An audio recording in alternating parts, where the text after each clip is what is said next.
Un train qui déraille en ligne droite, c'est possible. Surtout un train qui vient d'être révisé. Est-ce qu'il n'y aura pas une arnaque au niveau de la révision? Moi je ne pense pas. Et je vais vous montrer et vous expliquer pourquoi un train peut éventuellement dérailler, même s'il est en bon état. La faute, peut-être tout simplement l'entretien des rails et l'entretien de la voie ferroviaire et surtout l'état de la voie ferroviaire. Car une voie ferroviaire, ce n'est pas une voie stable qui ne bouge pas dans le temps, ça peut tout à fait bouger. Allez, je vais vous expliquer un petit peu ça, je vais vous expliquer comment est installée une voie ferroviaire. Donc ici on a un passage à niveau. Alors parfois l'état des rails peut sembler, on va dire, assez médiocre. En réalité, il ne faut pas s'arrêter à l'état de la surface, même s'il y a une petite pellicule qui peut se décoller.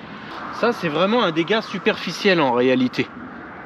Donc ça c'est vraiment une couche de chrome sur le rail et ça ne représente pas réellement la solidité du rail. Donc un rail, c'est vraiment très lourd, c'est très solide. Quand je dis c'est très lourd, on ne porte qu'un rail de 2 mètres, mais un rail qui fait 5 mètres, on ne le bouge pas. C'est excessivement lourd. Bon, on va aller un petit peu plus loin pour voir comment est posée une voie de chemin de fer et surtout, on va voir comment ça tient. Alors, une voie de chemin de fer, ce n'est pas une voie qui est posée sur une dalle de béton. Généralement, je pense que certaines personnes pensent que c'est quelque chose qui tient et qui est entre guillemets vissé au sol. En réalité, une voie de chemin de fer, c'est une piste qui est en lévitation, donc au-dessus du sol. Je vous rassure, entre le sol et les rails de chemin de fer, il y a une structure très très lourde et c'est pour ça que ça ne bouge pas. Enfin, normalement, ça ne bouge pas. Donc les rails sont très lourds, ils sont boulonnés à des traverses en béton actuellement. Normalement, toutes les traverses de chemin de fer qui étaient en chaîne ont été remplacées. Donc aujourd'hui, on trouve quasiment plus que des traverses en béton, donc qui sont encore très très lourdes. Et ces traverses de béton sont posées sur du balastre. Donc le balastre, c'est des gros cailloux qui sont là pour absorber les défauts du sol. Ne croyez pas que une voie de chemin de fer, c'est quelque chose qui ne bouge pas, voire qui ne tremble pas, qui ne vibre pas, puisque quand un train passe, un rail de chemin de fer peut s'affaisser de plusieurs centimètres. Et c'est justement là où peut se situer un des problèmes, c'est que le sol, il est relativement stable, oui, mais un sol peut bouger. Donc oui, je pense qu'un train peut tout à fait dérailler en ligne droite sans problème majeur venant du train et de ses liaisons au sol. Par contre, le problème viendra, je pense, possiblement des rails et surtout du sous-sol. Donc du sol et du sous-sol.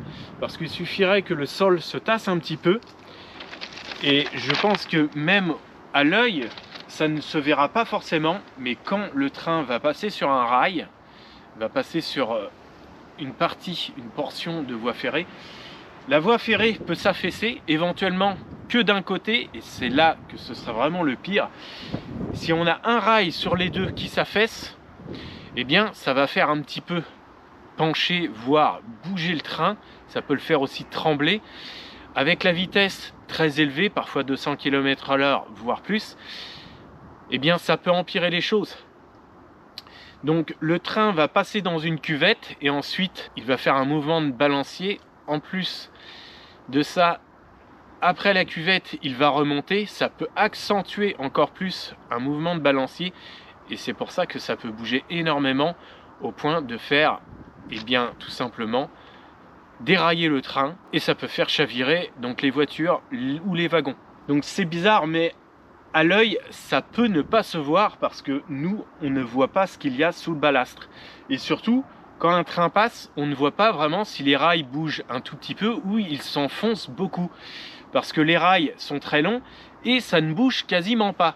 Mais avec la longueur des rails qui font eh bien, des centaines de mètres, puisque tout est soudé ou presque, eh bien, à l'œil, nous, on ne le voit pas. Quand on va venir, par exemple, marcher sur un rail, ça nous semble très stable, alors que le train, quand il passe, eh bien, ce n'est pas stable du tout.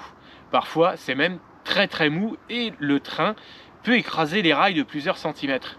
Alors normalement, tout est prévu pour, parce qu'il est normal que les rails bougent un peu et s'enfoncent un petit peu. Il est normal que ce ne soit pas vraiment dur, mais relativement souple. Donc il y a une souplesse qui est tolérée. Par contre, si un rail bouge alors que l'autre ne bouge pas du tout, là, il est possible, eh bien, tout simplement, de faire dérailler un train. Et alors, le balastre, ça sert à quoi? Allez-vous me dire? Eh bien, le balastre, ça sert à absorber les vibrations et ça sert aussi à rendre une certaine plasticité au sol.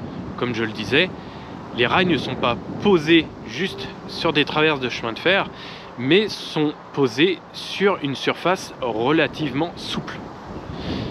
Donc cette surface souple, ça améliore justement et ça gomme aussi tous les défauts et les vibrations. Donc comment ça tient un train sur un rail? En réalité, c'est un petit peu comme une jambe de voiture qui n'aurait pas de pneus. Donc ça forme un U et le U est emprisonné comme ça, emboîté sur le rail. Donc il y a un léger débattement, ça c'est tout à fait normal. Par contre, si un des rails descend de trop, eh bien tout simplement la jante sort du rail et elle ne tient plus. Donc avec une jante qui n'est plus sur le rail, l'autre de toute façon, eh bien elle ne peut pas maintenir le train sur le rail et ça déraille. Donc si ça s'affaisse de trop sur un des deux rails, il est un peu logique que le train peut basculer et se renverser. C'est pas plus compliqué que ça. En réalité, ce n'est pas forcément l'état des rails, mais l'état du sol et du sous-sol. Alors le souci, c'est que même si les voies de chemin de fer sont très bien entretenues, eh bien en matière de sol et de sous-sol, ça peut toujours bouger et surtout ça peut bouger avec le temps. Alors quelque part, où est l'arnaque au niveau de l'entretien des voies chemin de fer? Parce que ce serait plutôt au niveau de l'entretien des voies de chemin de fer qu'il y aura une arnaque. C'est que l'entretien est superficiel, dans le sens où certes, les côtés sont assez bien entretenus, c'est fauché, on va dire c'est désherbé, les voies sont relativement bien dégagées, on a quand même rarement un arbre qui se couche sur une voie de chemin de fer. Par contre, est-ce que les chemins de fer, est-ce que les rails et les voies sont réellement bien contrôlés? Moi je ne pense pas. Parce que est-ce qu'il y a quelqu'un qui contrôle à pied pour regarder vraiment ce qui se passe quand un wagon ou une locomotive ou une voiture lourde passe sur les rails? Là, je ne pense pas, et je pense qu'il y a vraiment des gros problèmes qui peuvent être quasiment invisibles si on ne scrute pas visuellement de près ce qui se passe réellement au niveau des rails. Bon, j'espère avoir été assez clair, c'est peut-être pas le cas. Si vous avez aimé cette vidéo, pensez à mettre un pouce, pensez à vous abonner si ce n'est pas déjà fait. Pensez à mettre des commentaires si vous avez quelque chose d'intéressant à dire ou à ajouter. Ciao!